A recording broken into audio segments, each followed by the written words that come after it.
Welcome to the Counselling Tutor Podcast, the must-listen-to podcast for counsellors, psychotherapists, and counselling students. Here are your hosts, Rory Lise Oakes and Ken Kelly.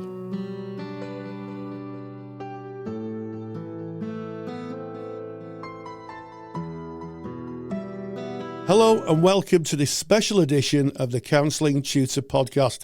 I'm Rory and today I'm flying solo while my co-host Ken takes a well-earned break. A thriving private practice depends on a steady flow of potential clients reaching out to you. Many therapists choose to have a website to showcase their professional experience and specialisms such as online working, being trauma-informed, or even having training to work with autistic clients. With that in mind, I'm delighted to welcome back Dara McLaughlin from WebHealer, who will be sharing his valuable insights on how to avoid common pitfalls when managing your website and digital assets. So Dara, welcome back. Hey Rory, how's it going? And hi to all the listeners out there. Thanks for having me. And really excited to talk about this important topic today. Yes. Now, I think a lot of people might be listening, Dara, and thinking, I might want a website. It could be students. It could be a student who's thinking, I'm going to graduate and maybe I want to go into private practice, or a seasoned professional who wants to kind of update their profile and attract more clients. So I guess the first thing is when someone's reaching out for a web designer, what kind of red flags might we come across that might give us a pause for thought and think, maybe I need to go in a different direction? What do we need to watch out for? Yeah, that's a great question. I mean, I think today we're going to maybe look at a couple of different areas when it comes to your website and digital assets. And we'll talk about what your digital asset might be. But a website is a digital asset, Rory, because it belongs to you. It's just like, say, your treatment room, your therapy room where you see clients. It's something that facilitates your business. So I think when you decide that you want to move forward with an asset like a website to promote your business, you need to look out for certain things along the way. And, it starts with the very first phone call to your potential website design partner. Maybe they're a company found on the internet. Maybe it's a business that has been referred by a colleague. Maybe it's even a friend of a friend's son. You need to be looking out for what we consider to be red flags, because, Rory, every week we hear from counselors and psychotherapists who've had a bad experience with a designer or design company. And in most of the cases, we can pinpoint maybe one of these red flags that they missed. And unfortunately, they're now paying the price. So today's chat, I suppose, is just all about helping you mitigate those things. So talking about red flags, what are these red flags? So, first of all, when you make an inquiry to a new provider, I would like to think that they get back to you incredibly fast, because they should be eager to do business with you. So if you're seeing prompt responses to your emails, this indicates we're open for business, we're happy to work with you, and we're communicative. And not only that, but we have the team here to be able to answer your queries promptly. Because if you need some information, maybe you're between clients and you don't have time to pick up the phone and have a long conversation, you might want to just fire off a quick email between sessions. And so you want to know that you're going to get a response back, same day, early the next day, certainly within one business day. I think that's a very reasonable turnaround time. And I think it's something that you need to watch out for. So the red flag here is if you're trying to do business with somebody anew and they're taking days or more than a week to get back to you, the question would be, what is it going to be like maybe when you really need help, or when the going gets tough, or if there are delays in the design process? You really need to be confident that they're, very communicative. Another red flag there to look out for is the lack of a formal contract or agreement. So if you're looking to get a website built, for example, and you're asking what's included, and you're getting responses which are not structured, they're not a list of bullet points, this is what's included, this is what's not included, or it's not clear, it's a little bit vague, I would also be concerned. Because at the end of the day, Rory, the listeners are professional counselors and psychotherapists. How are they to know all the ins and outs of a website? They don't, and they can't, and I certainly wouldn't expect them to. So it's incumbent on the designer to list out everything that's included and everything that's not. And that way, the listeners can make an informed decision as to say, oh, well, I'm going to need somebody to help me with X. You don't provide X. thanks very much, I'll go elsewhere. And that's incredibly important to know at the beginning of the conversation, because the last thing you want to find out is that you're paying a setup fee, a deposit on a website, and 2-3 months later, after you've been through, a good bit of work, that all of a sudden they don't offer this service which you critically need. So I think knowing what's included very early on, before any money changes hands, incredibly important.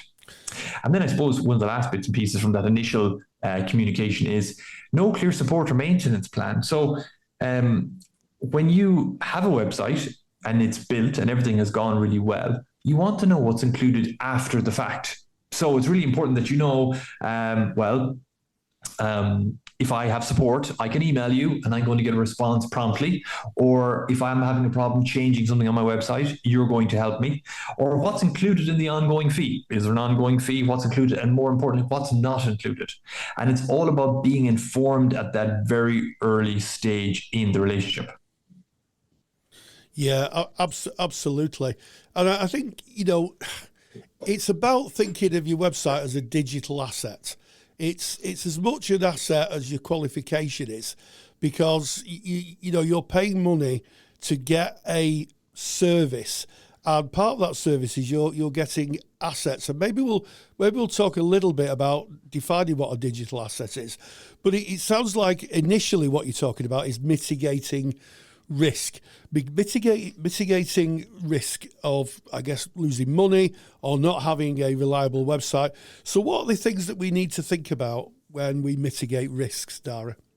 Well, I think choosing a designer that has a track record, and a designer can be an individual, or it can be a business, or it can be an online service provider. You want to choose a design company that has a track record of completing projects.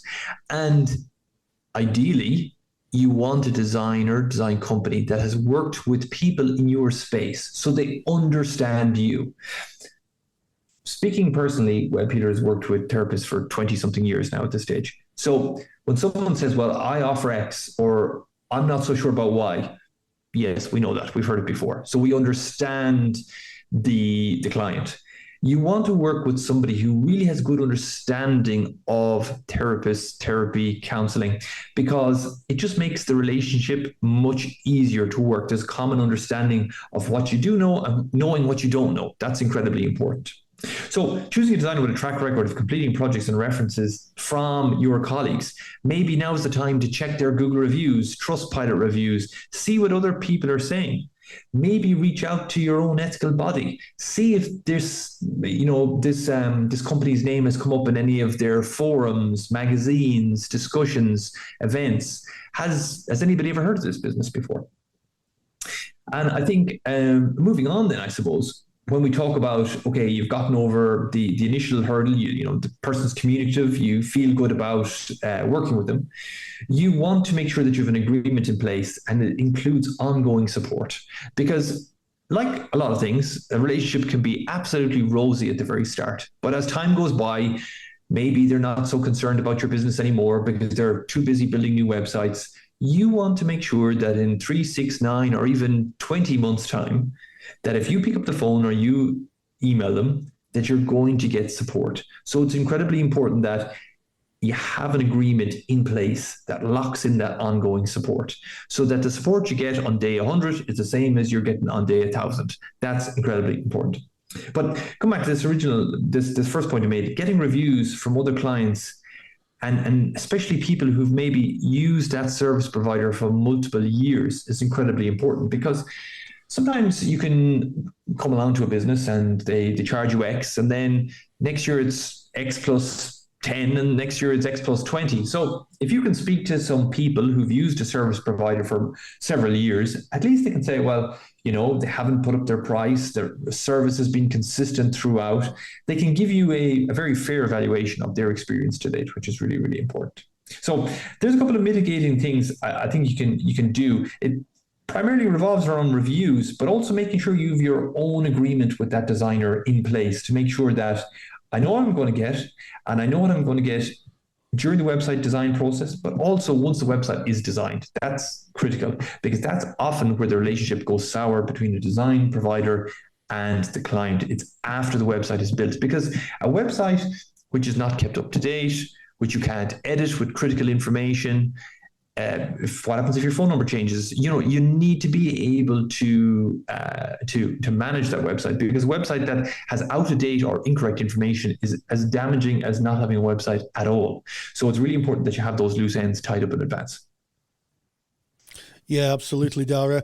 And I think there's a lot there, isn't there, that perhaps on the surface you wouldn't really think about.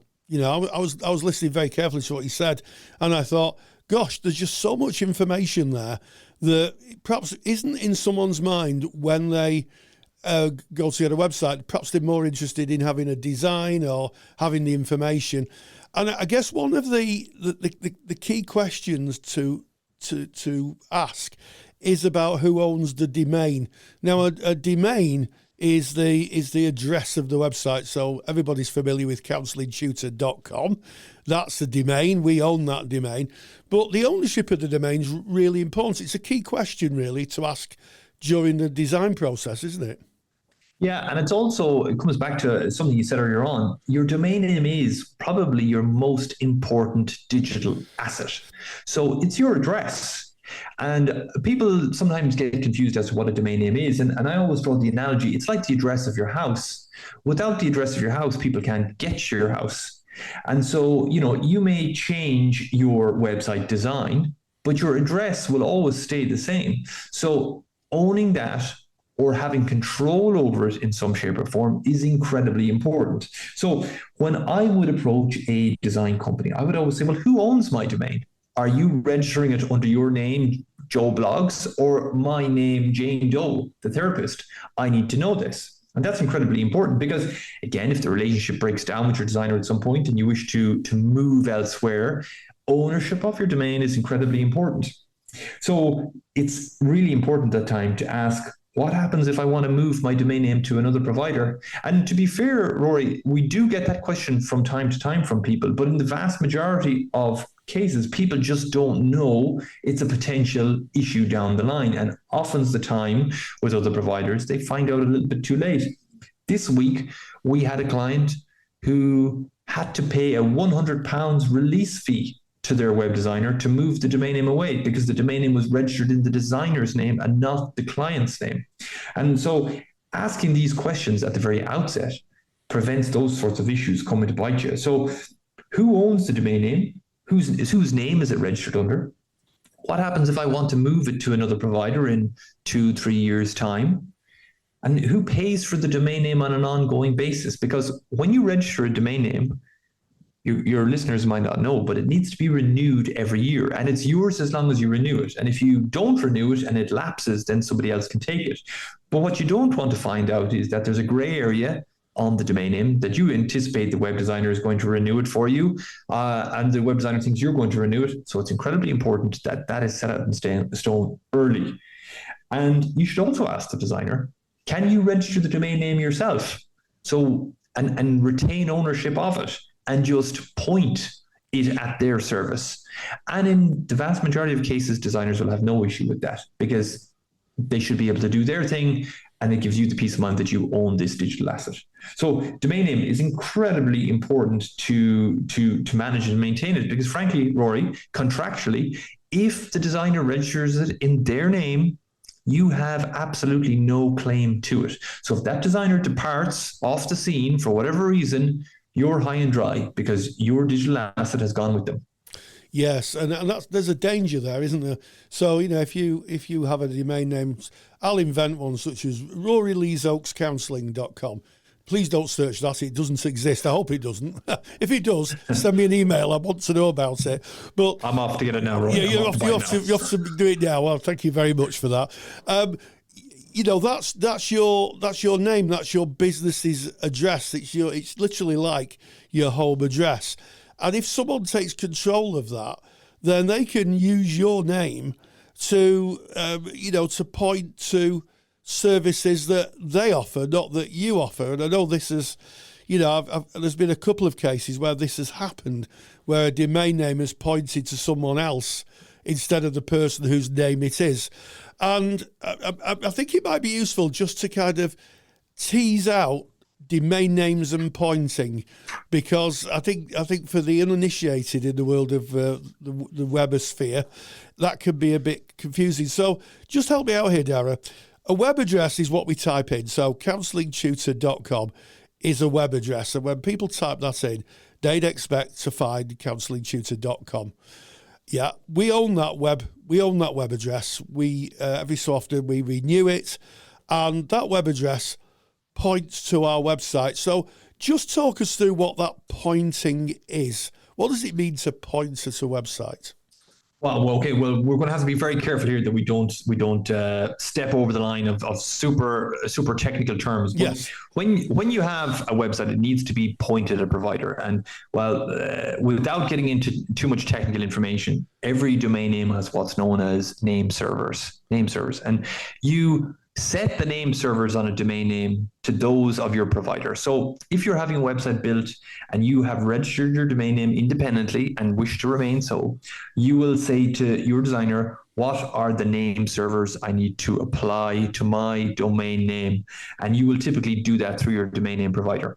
If your web designer is looking after the registration and renewal of the domain name themselves, then they will take care of that. So if you want to be totally hands-off, you can do that. In some cases, we have clients and they have registered the domain name with their own provider, and they say, listen, I don't know what I'm doing here. Here are my logins, just go and do it for me. So have that conversation with your designer, and in most cases, they're more than happy to go in there and do the pointing. So we don't want to get too caught up on the technicalities of the pointing, but every domain name needs to point to a provider. And that's done through this thing called name servers, DNS, it's sometimes known as. You may have heard of it, may have seen it through your existing provider if you have one. And typically speaking, a designer will handle that end to end. Maybe that's a pre-sales question to ask them as well. And say, listen, I'm not happy doing this. Will you do it? Now, the good thing about setting this pointing is that once it's done, it's one and done. You can forget about it. It's a done thing really at that point. So once it's done, and your website should be online. But if your designer is going to register and maintain your domain, albeit in your name, they can register it on your behalf. They can manage it from a technical perspective, but it's ultimately yours.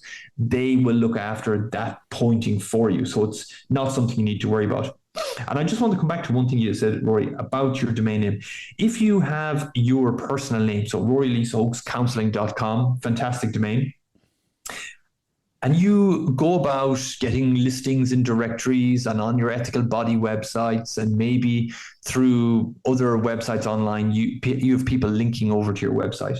If for some reason you can no longer use that domain name because your designer has gone off the scene and they don't renew it, and so your website is now offline, all of these links that you've established throughout the internet are now null and void. And obviously that's very frustrating for people who might come across those links and try to click onto your website. But from Google's perspective as well, it's not great. And so Google will say, oh, this person's out of business. They're not around anymore. And you will be forced to start a new website with a new domain name. So RoryLeeSoaksCounselling.com. But in the eyes of Google and the internet, that's effectively a brand new business and has no connection to your previous website address, your digital asset. Therefore, maintaining ownership or maintaining control or contractually being happy that it's registered in your name and you can move it as and when you wish is so important. Yes. Because if you lose access to it, it's very hard to come back from it. It is. And I think a lot of our listener, I think the listener would probably come across this domain name issue when they click on links. Occasionally on Counselling Tutor, we have it on the bottom of our pages. We have report a non-functioning link, and sometimes we put some links onto external providers and who have in-depth content. They click on the link, and that link then goes to a totally different website or non-website at all because the website's been removed from the link, and that that is the reality of it. Your domain name points to the website. And if the website goes down, people can click on the domain name and they might find any old thing. So it's really, really important that you understand who owns the domain name and where it's heading towards. So what other key questions could we ask during the selection process, Dara? What other questions are crucial in this? Okay, so I mean, I think if we zoom out and we look back to this dance with the designer at the very start of the process, so we've sussed them out. We've seen, are they exhibiting any of these red flags, like the lack of the formal contract or agreement? What's included, what's not? How is their communication style? Is it prompt? Is it speaking to you in a language you understand? Is it making you feel at ease with the process? Because you should feel at ease with this process. This is an exciting process. When you're getting a website, you're putting yourself out onto the internet. You are saying, I am open for business. I'm ready to help. I think it's a wonderful thing, and it should be an enjoyable experience. It shouldn't be a fight, as it sometimes can. So when we look at the next stage of the interaction with your designer, we talk about, okay, you've made the decision. I want to proceed. They're going to register the domain name in my name. They're going to manage it. I'm happy with that. Let's now talk about the designing of the website. So what are we looking for here? We're looking for clear project milestones and progress updates. So you want to know what begins when you hand over those credit card digits. What's the next stage? So you should have a very clear picture in your head. What happens next? How long it's going to take? When am I going to hear from you? And what are you going to talk to me about? So what is it I'm going to hear from you about? So let's think about that. So when you sign up, well, am I going to receive a receipt? Am I going to receive an intake questionnaire? Are you going to ask me about my private practice, what I want on my website, the types of the modality that I offer, maybe my qualifications, my ethical body memberships, my color scheme preferences, fonts, or any images that I might have taken, like a professional headshot and so on. So you want to know what's the next stage. So communication, what I'm trying to round on here is communication, because the last thing you want to do is pay over the money and then things go quiet. That's not a good sign, because instantly you've got this enthusiasm, which is then met with silence, and that is a terrible feeling. So we want to understand the project milestones. So I'm going to send you a questionnaire. You're going to fill it out, and within 2 weeks, 1 week, 3 weeks, you're going to receive a draft of your homepage. And at that time, you can review that draft and you can give me feedback. So understanding the milestones is really, really important. The next thing I would look to understand under the heading of communication is, during this process of reviewing milestones, or even just some questions that come to light after you've signed up, how can I get in contact with you? Do you offer email support only? Can I ring a phone number? Do you have an online chat service or something like that? Really, really important that you have the facility and you know how to communicate with your designer. You don't want to have a great rapport with them during the pre-sales, but once they take your money, they're gone off the face of the planet. So I think it's really important to understand how they're going to communicate with you, and not only during the design process, but also once the website goes live. And I think it's important at this stage to ask the question, how many people are within the business? Is it just one person? And that can sometimes be a positive thing, and it can sometimes be a bit of a red flag. What happens if this person is going to Spain on a 3-week holiday, or going off for the Easter break with their kids? Are you going to be left waiting? Can your private practice wait? So I think it's really important to understand the communication offerings of this business and how likely and how promptly it is for you to get a response Monday to Friday, and even at weekends. Some designers will be very upfront and say, listen, sorry, at the weekends, we're closed. If it's something urgent, no problem, but otherwise we're closed. But it's so important to know that if you email somebody on a Monday morning, or you pick up the phone at Monday morning at 9 o'clock, that someone is going to answer it. So knowing the communication offering is incredibly important. So I think some key questions that you can ask, which are the takeaways from this particular area, is, how do you handle urgent requests? Do you offer maintenance packages or retainers, and how do I access those? So if I want to make a change to my website, how do I communicate that with you? How do you approach handoff or training maybe when the project is complete? So if the website is built, are you going to say, your website's built, thanks, bye? Or are you going to say, I'm available to guide you through the website at any point, and we can do a Zoom, a screen share, or I can simply send you a guide for how to make very simple edits to the website, should you so wish to do so yourself, if it's a thing that they're not included as part of your retainer. And I think, coming back to what I said earlier on, what are your hours of business? And what are the realistic turnaround times for any support I need? So if I send you an email on Monday morning, will I receive a response on Monday or will it be Friday? And I think getting an understanding, you'll know straight away. So if someone says, well, I'm going to respond to you within typically a couple of hours, then you'll know that they're pretty prompt. If they said, 1 to 2 business days, that could then drift. A couple of hours could drift to a day, which is still very acceptable. 2 to 3 days could drift to 3 to 4 days, which is less acceptable. So it's important to know that early on in the process. So I think just to summarize there, communication and gauging the responsiveness of the designer, the design company is really, really important. So at all times, you know what you're dealing with and you don't have any unrealistic expectations as to when you'll get support or when a change will be made to your website when you need it.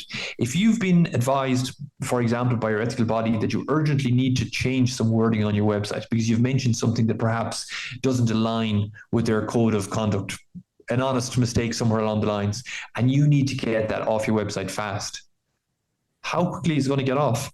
How quickly is that edit going to be made? And I think in a moment we'll talk about, can you make this edit yourself? Do you have access to make that? But knowing the responsiveness and having an expectation around that, I think is really, really, really important, just to cover your basis. Yeah, I mean, I think it's all pointing to the fact that if you are going with a one-person band. I was going to say one-man band, but I'll use the term one-person band. Just a single designer who is working on their own. For a business website, unless this person is very, very well informed and has a lot of processes in place, it could be quite difficult. Obviously, if the person becomes ill or isn't available or goes on holiday, you can't change anything on your website. And I guess that really brings me to why full access matters. The idea that you, the user of the website, have admin rights and can go in and make the changes yourself. Yeah, incredibly important. And, one-person web design companies are fantastic. In fact, when I started my career almost 30 years ago, that is where I was. I was a freelancer and I built websites for companies. Now in our team, we have just shy of 20 people working every day to look after our clients. And so it's incredibly important if you're deciding to work with a freelancer or a smaller business, that not only do you have an expectation as to when something might be done if you need it done, but also that you have access to do it yourself. Because sometimes, frankly, it might be just quicker for you to go and do it. Now, I'm saying that on the full understanding that most of the listeners are not technically minded, but if it's something as simple as changing a phone number or an address, that's typically straightforward enough to do. Anything more complicated, that may not be within their comfort zone. That's totally understandable. But as part of the pre and post sales process, it's important to know that you have some level of access to the website should you wish to make a change. If you need to make an urgent change to the website, as we've said, maybe you've received an email or a call from your ethical body and they want you to change something to better align with their code of practice, and you are relying on a web designer, or perhaps at this point your web designer is just gone. You've already tried to contact them 2 months ago to make another change or add a new service to your website, and they've not been responsive. For some bizarre reason, your website is still online. You don't know how. You don't know when it's going to disappear because maybe you didn't, check that out when you were asking them initially. But if you have access to your website, you can go in and at least you can make those urgent changes. You can buy yourself some time. And not only that, having access to your website means that you can extract some of the information from your website if you decided you needed to start considering an alternative provider. So if you wanted to archive the images that you had used on your website, it's a lot easier to do that when you have administrative access to the website. So a key question here is, do I have access to my website to make changes whenever I want? But do I have your full support if I need it, if it's a more complex change? But having full access to the website can only be a good thing for all the reasons we've discussed. It prevents you from being locked out if a designer becomes unresponsive. And it means that you can make those changes until a solution is found or if the designer is back in contact again. If your designer has gone to Spain for 2 weeks on a holiday and you needed a change the day before they went and they just weren't checking their emails, at at least during that 2-week process, you could get in there and you could make the change. Or if you knew somebody who was technically minded, you could share your logins with them and they could make the change. And at least you wouldn't have to wait 2 weeks in order to get it done. So having that access allows you to be, it's a safety net. It allows you to make those urgent changes if you're not comfortable in making changes on a day-to-day basis. If you're comfortable in making a change on a day-to-day basis, it empowers you to keep your website alive and changing and moving with your practice as your practice evolves, as you do more CPD, as you learn new things, do more qualifications. And that's incredibly important from a search engine point of view. But having the access can only be a good thing. And it's something that you need to know very early on if you are going to get it. And if you're not, I would be asking some questions as to why you won't get it. Yes, absolutely. And I do take your point about single website designers being really, really good. You made a very good point there. Now, thank you so much for sharing your knowledge on this, because certainly as I've sat here listening, I've learned quite a lot, and I'm hoping that the listener has as well. And I think it's worth mentioning that Dara has shared his expertise on topics such as blogging to help showcase your skills and expertise in the website, search engine optimization, also known as SEO, to improve your online visibility and help potential clients find you, and working with a web designer to ensure a smooth and effective collaboration. And if you're interested in hearing more from Dara, if you go to counsellingtutor.com, click on the podcast tab.